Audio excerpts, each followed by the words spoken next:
Hello, so today we're having a look at amino acids, which covers our CAPE syllabus objective 3.3 under Unit 2, Module 1, that asks us to explain the acid-base properties of amino acids.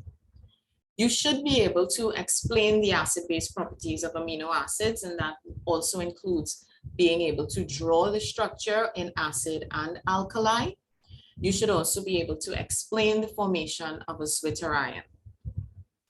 Here we look at the general formula for an amino acid, which contains the amine group on the left-hand side, NH2, and your carboxylic acid group on the right-hand side, hence the name amino acid.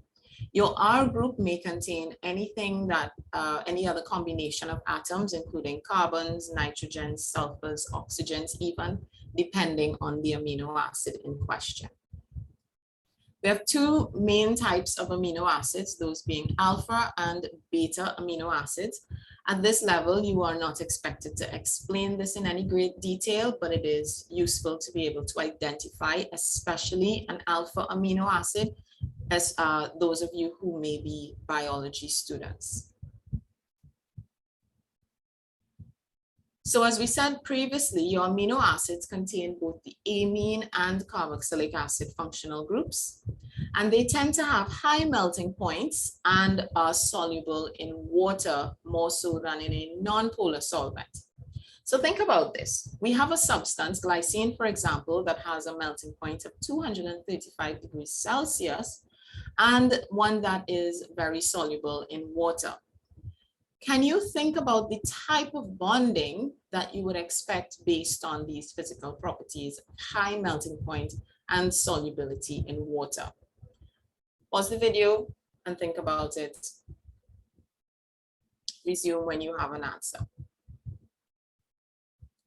If you said that it contains or it demonstrates ionic bonding, then you would be correct. Your amino acids tend to exist as ions or crystalline solid because of its ionic nature. So if you think about the structure of an amino acid, you may wonder, why is that? How is it possible that it exists as an ionic compound or it demonstrates ionic properties?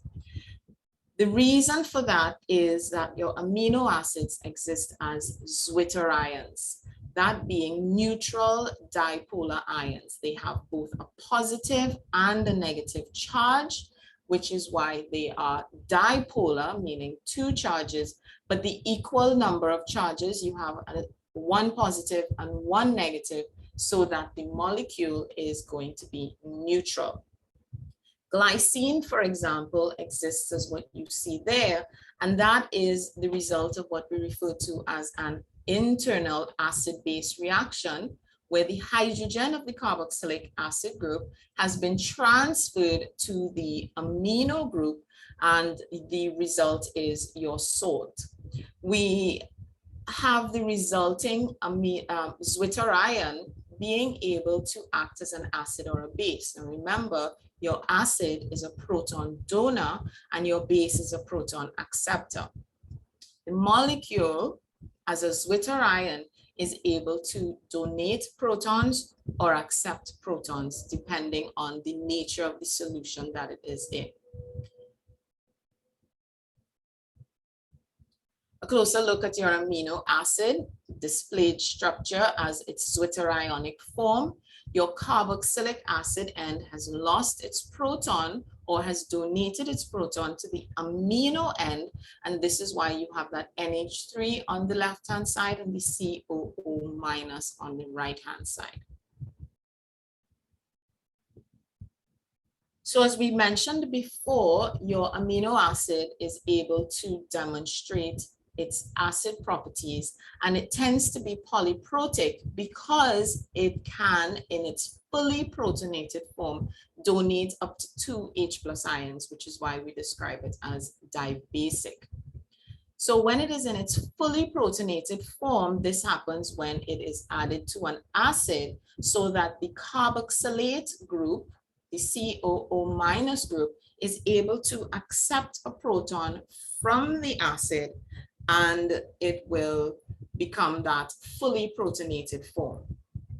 When the amino acid is placed in a base, it becomes fully deprotonated, meaning that the H plus ion that was on the NH3 functional group is now donated to the solution, and you now have the NH2 being formed and the carboxylate ion.